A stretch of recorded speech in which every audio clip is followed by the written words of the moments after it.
Hello friends and welcome to sleepy classes in your pre cure series, जहाँ पे हम discuss करते हैं कुछ बहुत ही इंपॉर्टेंट टॉपिक्स जो कि प्रीलिम्स के लिए एक्सट्रीमली क्रूशल साबित हो सकते हैं। Before moving ahead with today's lectures, just to let you know कि बैच 3 जो है हमारे यूपीएससी 2021 के कोर्सेज का, वो लॉन्च कर दिया गया है। This time we had limited seats, ठीक है, लिमिटेड सीट्स हैं और 7 सितंबर 2020 जो है लास्ट डेट होगी to enroll for these courses. हमारे पास जीएस है जो कि हमारा प्री प्लस मेंस का कोर्स है, जिसके अंदर content, mini tests, regular answer writing, crash course, ये सब इंक्लूडेड है। साथ ही में we also have our essay program जो कि आपको गाइड करेगा कि किस तरह से आप मैक्सिमम मार्क्स स्कोर कर सकें इन एसे फ्रॉम अ फैकल्टी जिन्होंने over the years top marks obtain किए हैं एसे की कोर्स में। सीसैट है हमारा, अगेन बाय फैकल्टी जो कि बहुत सारे इंस्टीट्यूट्स में सीसैट कैट के कोर्सेज पढ़ा चुके हैं। Political science and international relations का कोर्स जिसके डेमो लेक्चर्स भी बाहर अवेलेबल है, and a faculty is a main subject matter expert as well as a masters in political science from JNU। Sociology, again sir की videos आप देख चुके हैं, ह्यूजली पॉपुलर, बहुत ही कंटेंट वर्दी और बहुत ही यूपीएससी रेलेवेंट, एंड साथ ही में आप इन सब के वेरियस कॉम्बो भी ले सकते हैं। तो GS plus SA plus optional, GS SA CSAT and so on so forth. And very importantly this time हम लोगों ने सब्सक्रिप्शन प्लान्स लॉन्च कर लिए हैं, starting as low as 2500 rupees per month. इन सब की डिटेल्स अवेलेबल है ऑन आवर वेबसाइट sleepyclasses.com। तो यहाँ पे जाके आप इसकी डिटेल्स ले सकते हैं या हमें कॉल कर सकते हैं on the number on the website. अब बढ़ते हैं आज के प्रीक्योर की तरफ। पहली इंपॉर्टेंट खबर जो कि प्रीक्योर का हिस्सा है is the national health ID system. Again this is something जो कि हमने बहुत डिटेल में आपको बिग न्यूज में कराया है और इसका लिंक जो है हम यहाँ पे अटैच कर रहे हैं। अगर आपको इसके बारे में और भी ज्यादा इंफॉर्मेशन चाहिए, डिटेल्ड इंफॉर्मेशन चाहिए, तो आप जाके वो वीडियो देख सकते हैं। ठीक है, 2018 में नीति आयोग ने प्रपोज किया था कि हम एक सेंट्रलाइज मैकेनिज्म बनाएंगे जिसका काम क्या होगा कि हम आइडेंटिफाई कर सके हर यूजर को, ठीक है, तो उनका डेटा जो है एक रिपोजिटरी की तरह सेंट्रलाइज्ड उसमें रखा जाएगा, जिसको जो है नेशनल हेल्थ स्टैक बुलाया जाएगा और एक तरह से ये डिजिटल बैकबोन होगी of the entire health system, right. So अगर आप से फॉर एग्जांपल एक शहर में है बट सडनली आप दूसरे शहर में जा रहे हैं और आपको कुछ हो जाता है, आपकी हेल्थ डिटेल्स एक्सेट्रा सब जो है इस सिस्टम में अवेलेबल होगी। नेशनल हेल्थ आईडी जो है यही एक रिपोजिटरी होगा हेल्थ रिलेटेड इंफॉर्मेशन का of every person. According to the national health authority, हर पेशेंट जो कि चाहता है, मतलब ये वॉलंटरी है, एक कंसेंट बेस्ड है, जो कि चाहते हैं कि उनके हेल्थ रिकॉर्ड्स अवेलेबल हो डिजिटली, उनको सबसे पहले जाके अपना एक हेल्थ आईडी बनाना पड़ेगा। ठीक है, हर हेल्थ आईडी जो है उनके हेल्थ डेटा के साथ लिंक कर दिया जाएगा, राइट, और उनके साथ जो है एक हेल्थ डेटा कंसेंट मैनेजर होगा, राइट। ये हेल्थ डेटा कंसेंट मैनेजर कौन है? ये नेशनल डिजिटल हेल्थ मिशन के अंतर्गत समझाया गया है कि ये मैनेजर एक ऐसे इंडिविजुअल हैं जो कि जिनके थ्रू यूज किया जाएगा to seek person's consent, right. जो पेशेंट है उनसे कंसेंट मांगा जाएगा, उनसे परमिशन मांगा जाएगा ताकि उनकी हेल्थ इंफॉर्मेशन जो है पर्सनल हेल्थ रिकॉर्ड से जो है निकाल के इस आईडी में डाली जा सके। हेल्थ आईडी जो है क्रिएट किया जाएगा एक पर्सन की बेसिक डिटेल्स के थ्रू, इंक्लूडिंग मोबाइल नंबर या आधार कार्ड। ये हर इंसान के लिए अलग होगा, ठीक है। तो जैसे कि हर इंसान के लिए एक अलग आधार कार्ड है, उसी तरह से हर इंसान के लिए एक अलग नेशनल हेल्थ आईडी भी होगा। अब नेशनल हेल्थ पॉलिसी यहाँ पे बहुत रेलेवेंट हो जाती है, बिकॉज इसी पॉलिसी के अंतर्गत जो है एनविजन किया गया था that we will end up creating a digital health technology ecosystem, जिसका काम क्या होगा? जिसका काम होगा एक इंटीग्रेटेड हेल्थ इंफॉर्मेशन की रिपोजिटरी बनाना, जो कि सारे स्टेक होल्डर्स, चाहे वो डॉक्टर्स हो, हॉस्पिटल्स हो, पेशेंट्स खुद हो, रिसर्च इंस्टीट्यूशंस हो, उन सब की needs with regard to health and development, उस सब के अंदर उनको डेटा मिल सके, जिसके थ्रू इंप्रूव होगी efficiency, transparency as well as citizens का जो एक्सपीरियंस है across public and private health के। अब इसके बेनिफिट्स क्या है? पहले तो ये मेडिकल एरर्स जो कि प्रिवेंटेबल है उनको पहले से हटा देगा, राइट। तो फॉर एग्जांपल किसी इंसान का एक्सीडेंट होता है, right, and the doctor obviously doesn't know, क्योंकि उनको हॉस्पिटल ले आए, उनको नहीं पता if he is may be allergic to penicillin और से सम अदर ड्रग। अगर एक नेशनल हेल्थ आईडी होगा, उनको बस नंबर डालना है उनका और उनको पता लग जाएगा even if the patient is unconscious कि अच्छा उनको इन चीजों से एलर्जीज है, ठीक है। ये सिग्निफिकेंटली इंक्रीज करेगा क्वालिटी ऑफ केयर को, एज वेल एज जो longitudinal view of health records हैं अक्रॉस टाइम वो भी मेंटेन करके रखे जाएंगे। नेक्स्ट इंपॉर्टेंट खबर है कि प्राइम मिनिस्टर्स ऑफिस ने डिनाई कर दिया है right to information on PM cares fund, ठीक है। इन्होंने डिनाई कर दिया राइट टू इंफॉर्मेशन रिक्वेस्ट जो कि पीएम केयर्स फंड के बारे में थी, ऑन द ग्राउंड्स कि इसको प्रोवाइड करने से डिस्प्रपोर्शनेटली डाइवर्ट हो जाएंगी रिसोर्सेज ऑफ द ऑफिस। मतलब ये रिसोर्सेज का जहां पे उपयोग होना चाहिए वहां पे नहीं उपयोग होगा, बल्कि अननेसेसरीली यूज किया जा रहा है इंफॉर्मेशन देने के लिए, ठीक है। साथ ही में उन्होंने ये भी कहा कि जो इंफॉर्मेशन है ये मेंटेन नहीं की जा रही है पीएमओ द्वारा इन अ कंपाइल्ड फॉर्म, और इसकी कलेक्शन एंड कंपाइलेशन के लिए जो है बहुत सारी रिसोर्सेज यूटिलाइज करनी पड़ेंगी। एक हाई कोर्ट की जजमेंट एंड मल्टीपल ऑर्डर्स आए हैं सेंट्रल इंफॉर्मेशन कमीशन से, जिन्होंने प्रीवियसली बोला था कि ये जो रैशनेल है कि हमारी रिसोर्सेज जो है डिस्प्रपोर्शनेटली यूज की जा रही हैं, उनका ये कहना था high court judgment as well as CIC का कि ये जो लॉजिक है ये सिर्फ यूज किया जा सकता है to change the format of the information provided, not deny it altogether. कि फॉर एग्जाम्पल आपसे मांगी गई है कोई इन्फॉर्मेशन और आपको लगता है कि आपका यूजेज जो है बहुत ज्यादा मतलब डाइवर्स है, राइट, तो आप क्या करो, जितनी इन्फॉर्मेशन जहां पे मिलती है आप उनको भेज दो, कंपाइल वगैरह मत करो। मतलब आप फॉर्मेट चेंज कर सकते हैं, बट ये नहीं बोल सकते जाओ मैं तुमको इन्फॉर्मेशन नहीं देता, राइट। अब यहां पे इंपॉर्टेंट हो जाता है इन दोनों चीजों के अंदर डिफरेंस देखना। कई चीजें ऐसी हैं, देयर आर वैलिड रीजंस जिनके कारण आरटीआई लिमिट की जा सकती है और इंफॉर्मेशन डिनाई की जा सकती है। ये एस्पेक्ट जो है आरटीआई का ये डील किया जाता है in section 8 clause 1 of the act, ठीक है। ये लिस्ट करता है वेरियस रीजंस जिनको वैलिड माना जाता है on the basis of which information can be denied. These include अगर कोई थ्रेट है sovereignty and integrity of India को, अगर इंफॉर्मेशन जो है फॉरबिड की गई है from being published by any court of law, ये ब्रीच ऑफ प्रिविलेज कॉज करेगी ऑफ द पार्लियामेंट और the state legislature, commercial confidence, trade secrets, intellectual property etcetera, इसका डिस्क्लोजर जो कि एक कंपेटिटिव पोजीशन, एक प्रॉफिट ड्रिवन पोजीशन जो है थर्ड पार्टी की, उसको हार्म कर सकती है।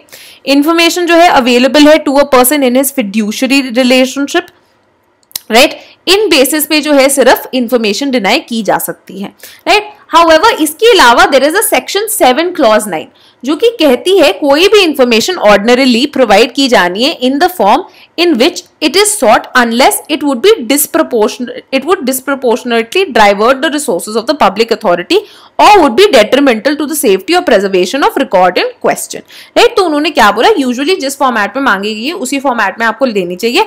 However, till the time अगर इसके कारण कुछ ओवर यूज हो रही है रिसोर्सेज का जो कि लेजिटिमेट नहीं है, जो कि वैलिड नहीं है। हाउएवर केरला हाई कोर्ट ने यहाँ पे ये बोला था कि इसका मतलब ये नहीं कि सेक्शन 7 क्लॉज 9 के अंडर कोई पब्लिक अथॉरिटी डिनाई कर सकती है कि हम इंफॉर्मेशन नहीं देंगे या फिर इंफॉर्मेशन विद होल्ड कर सकती है। सिर्फ डिस्क्रेशन है कि हम इंफॉर्मेशन किसी और फॉर्म में या किसी और फॉर्मेट में दे सकते हैं अदर देन विच जिसमें वो सीख की गई है। तो बहुत इंपॉर्टेंट है इन दोनों के बीच में डिफरेंस याद रखना, क्योंकि फॉर एग्जांपल आपसे ये पूछा जा सकता है which of the following is correct about से सेक्शन 7 ऑफ द आरटीआई, ठीक है, या फिर about section 8 of the RTI. तो आपको पता होना चाहिए सेक्शन 8 के अंदर वैलिड रीजंस है जिनके बेसिस पे इंफॉर्मेशन विद होल्ड की जा सकती है। Section 7 only talks about the format और the form in which the information is sought, right, and that form can be changed अगर उसके कारण डिस्प्रपोर्शनेटली डाइवर्ट हो रहे हैं रिसोर्सेज। नेक्स्ट आप very important is the electoral bond scheme. Central government द्वारा जो है ये स्कीम नोटिफाई की गई थी 2018 में। बेसिकली एक प्रॉमिसरी नोट की तरह है, तो और भी बॉन्ड्स आते हैं, राइट, इन सबको हम क्या बोलते हैं, प्रॉमिसरी नोट्स है। क्यों? क्योंकि आप इनको एक वैल्यू पे जो है खरीदते हैं, राइट, एंड बेसिकली जो promissory notes much like such instruments भी क्या करता है, ये एक रिटन प्रॉमिस की तरह होता है कि हम आपको एक पर्टिकुलर सम जो है एट अ पर्टिकुलर डेट देंगे, ठीक है। तो एक ऐसा प्रॉमिसरी नोट है जो कि किसी भी इंडियन सिटीजन या कंपनी द्वारा खरीदा जा सकता है जो कि इनकॉर्पोरेटेड है इंडिया में, और ये कहां से खरीदा जा सकता है, from select branches of state bank of India. इसके थ्रू सिटीजन्स जो है ये डोनेट कर सकते हैं जो ये इन्होंने बॉन्ड खरीदा है to any eligible political party जो कि उनकी चॉइस की है, राइट। और ये जो बॉन्ड है ये इशू किया जाता है इन multiple values of ₹1000, ₹10,000, ₹1,00,000, 10 lakh, crore. और ये बॉन्ड्स जो है इन कैश की जाती है पॉलिटिकल पार्टीज द्वारा जिन्होंने एटलीस्ट 1% ऑफ द वोट्स जो हैं पोल किए हैं in the most recent Lok Sabha और स्टेट इलेक्शंस, ठीक है। जो है याद रखना है कि कोई भी रजिस्टर्ड पार्टी, बेसिकली ये भी याद रखना है कौन, कोई भी रजिस्टर्ड पार्टी जो है उसको डोनेट किया जा सकता है, राइट। बहुत सारी कंट्रोवर्सी भी इसके रिगार्डिंग उठी है, तो मेंस के पर्सपेक्टिव से आप तब भी देख सकते हैं, ये प्रीलिम्स के पर्सपेक्टिव से हमें आपको बताया कि किस तरह से ये जो फंडिंग है, पार्टी फंडिंग है, उसको और ओपेक कर देता है, ट्रांसपेरेंसी को लेके जो है क्वेश्चंस उठाए गए हैं and so on so forth, ठीक है। इसके बाद बहुत important is the Aarogya Setu app and open API service. API का क्या मतलब होता है? एप्लीकेशन प्रोग्रामिंग इंटरफेस, जो कि बेसिकली एक सॉफ्टवेयर इंटरमीडिएरी होता है जो कि दो एप्लीकेशंस के बीच में इंटरैक्शन, एक दूसरे के थ्रू बातचीत जो है परमिसिबल करता है। तो बेसिकली अब इन्होंने क्या किया है कि बिजनेसेस और इकोनॉमी को हेल्प करने के लिए, ताकि दोबारा फंक्शन करना जो है शुरू कर सके वाइल बीइंग सेफ, कंसिडरिंग कि कोविड-19 पैंडेमिक के दौरान जो स्ट्रिक्ट लॉकडाउन जब था, जब बिजनेसेस शट थे, उसके कारण इकोनॉमी को काफी लॉस हुआ, लोगों की नौकरियां चली गई, डेली वेज वर्कर्स और जो इनफॉर्मल वर्कर्स थे दे वर हिट लार्ज, तो it wasn't possible to sustain such a lockdown. तो अब जब बिजनेसेस और इकोनॉमी दोबारा खुल रही है तो एक नेसेसिटी है कि इनको सेफ्टी मेजर्स भी अपनाए जाए। तो अब ओपन एपीआई सर्विस जो है इनेबल करती है ऑर्गेनाइजेशंस को कि चेक कर सकते हैं आरोग्य सेतु के स्टेटस को, और साथ ही में इसको इंटीग्रेट कर सकते हैं into its various work from home features, ठीक है। तो वर्क फ्रॉम होम के फीचर्स को भी जो है इंग्रेन किया जा सकता है, तो आपको पता लग सकता है कौन बीमार है, ठीक है, तो उनको आप कुछ फैसिलिटीज दे दीजिए, सो ऑन सो फोर्थ। जो सर्विस है ये अवेल की जा सकती है बाय ऑर्गेनाइजेशंस, बिजनेस एंटिटीज जो कि रजिस्टर्ड है इंडिया में with more than 50 employees. Real time में ये बेसिकली हेल्थ स्टेटस जो है ऑफ देयर एम्प्लॉइज या कोई भी और आरोग्य सेतु यूजर जो है जिसने कंसेंट दिया हुआ है with regard to sharing of their health status, ये उसको एक्सेस कर सकती हैं। कोई भी वायलेशन ऑफ डेटा प्राइवेसी जो है यहाँ पे नहीं करेगी, राइट। तो फॉर एग्जांपल जैसे कि अगर 50% वर्कफोर्स भी आ रही है और उनको रियलाइज होता है कि किसी एक एम्प्लॉय को जो है कोरोना हो गया है, राइट, तो वो वार्न कर सकते हैं अपने बाकी एम्प्लॉइज को and so on so forth. साथ ही में एड्रेस करता है जो फियर है of covid infections and help करता है लोगों को, बिजनेसेस एंड इकोनॉमी को कि रिटर्न कर सके टू नॉर्मलसी। द आरोग्य सेतु इतिहास इंटरफेस जो है यूज करता है location data as well as Aarogya Setu का जो एनालिटिक्स है ये प्रिडिक्ट करता है कि हॉटस्पॉट्स कहाँ इमर्ज हो रहे हैं एट सब पिन कोड लेवल भी, मतलब सिटी के अंदर में भी कौन से पॉकेट्स है जहां पे हॉटस्पॉट्स इमर्ज हो रहे हैं, जिसके through health officials and administration जो है प्रिकॉशनरी मेजर्स ले सकते हैं। मोटो बहुत जरूरी है आरोग्य सेतु का याद रखना, क्योंकि कई बार क्वेश्चन भी आ सकता है। इसका मोटो क्या है? मैं सुरक्षित, हम सुरक्षित एंड भारत सुरक्षित। Next up is the drinking water supply quality management system. ये जो है बहुत इंपॉर्टेंट एक डेवलपमेंट है, ब्यूरो ऑफ इंडियन स्टैंडर्ड्स द्वारा जो है बताया गया है। ब्यूरो ऑफ इंडियन स्टैंडर्ड्स का draft standard of drinking water supply जो है आउटलाइन करता है पूरा प्रोसेस और वाटर सप्लाई के रॉ वाटर सोर्सेस से हाउस होल्ड टैप्स तक कैसे जाता है, एंड ये डेवलप किया गया है कीपिंग इन व्यू सेंटर का जो जल जीवन मिशन है, जहां पे उन्होंने प्रॉमिस किया है कि 2024 तक वो सेफ एडिक्वेट पोर्टेबल वाटर जो है, ड्रिंकिंग वाटर जो है सारे रूरल हाउस होल्ड्स तक पहुंचा देंगे थ्रू टैप कनेक्शंस, ठीक है। So you won't have to walk miles to collect water there, right. ये एक्सपेक्ट किया जाता है कि ये प्रोसेस जो है पाइप्ड वाटर सप्लाई का, ये इसको और स्टैंडर्डाइज यूनिफॉर्म बना देगा, specially rural and under developed areas जो है ऑफ द कंट्री वहां पे। अब ड्राफ्ट के मेन फीचर्स क्या है? पहली चीज तो ये आउटलाइन करता है रिक्वायरमेंट्स जो कि चाहिए फॉर वाटर सप्लायर या फिर वाटर यूटिलिटी, एंड किस तरह से इन्होंने एस्टैब्लिश, ऑपरेट, मेंटेन या इंप्रूव करने हैं piped water drinking supply service. Next ये आइडेंटिफाई करने की कोशिश करते हैं वाटर सोर्स को कि कहां से पानी आएगा, क्या ग्राउंड वाटर से आएगा, कोई सर्फेस वाटर, लेक है, रिवर है आसपास, so on so forth. Then क्या एक्सेप्टेबल लिमिट है of various substances in drinking water, ठीक है। तो सेट परसेंटेजेस होती हैं जो कि वेरियस इंटरनेशनल इंस्टीट्यूशंस एंड अंदर इंटरनल इंटरनल ऑर्गेनाइजेशन सेट करती है, हैवी मेटल का कितना परसेंटेज, पीएच वैल्यू कितनी होनी चाहिए, turbidity, total dissolve salts and so on so forth. साथ ही में कंटेन करेगा guidelines for top management of water utility, जिसके थ्रू इस्टेब्लिश किए जाएंगे क्वालिटी पॉलिसी इनकी सर्विस के लिए, और मॉनिटर करेंगे ये क्वालिटी ऑफ वाटर जो कि रिलीज की जाती है लोगों को, और साथ ही में वाटर ऑडिट भी कंडक्ट करेंगे कि जो इन्होंने बोला है कि हम ये क्वालिटी प्रोवाइड करेंगे क्या वो हो रहा है या नहीं हो रहा है। अब ये वाटर सप्लाई का प्रोसेस क्या होगा, पहला तो ये आइडेंटिफाई करेंगे रॉ वाटर के सोर्स को, जैसे कि आपको बताया गया था ग्राउंड वाटर से आ रहा है, लेक से आ रहा है, रिवर से आ रहा है, टैंक से आ रहा है, कहां से आ रहा है। फिर treatment according to the acceptable standards, right, कि कितना पीएच होना चाहिए, कितनी टर्बिडिटी होनी चाहिए, colour, odour, so on so forth. साथ ही में ट्रीट करेंगे ये वाटर को जो कि स्टोर्ड है इन रेजर्वॉयर्स फॉर डिस्ट्रीब्यूशन एंड डिसइंफेक्शन।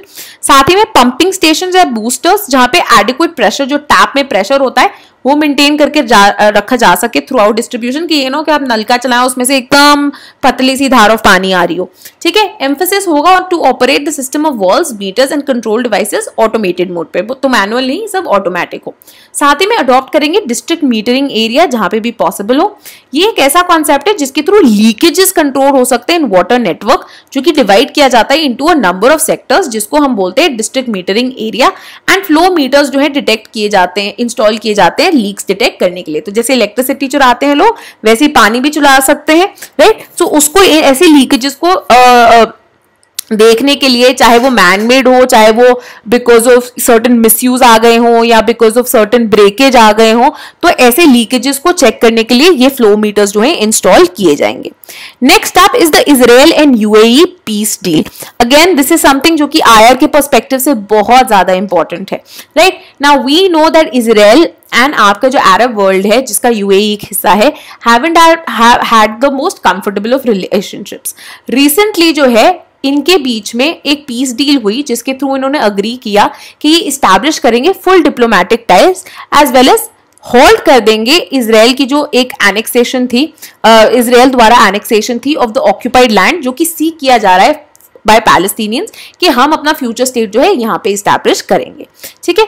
इसके थ्रू यूएई जो है पहला गल्फ अरब स्टेट बन जाएगा and only the third Arab nation जिनके एक्टिव डिप्लोमेटिक टाइज हैं विद इजराइल।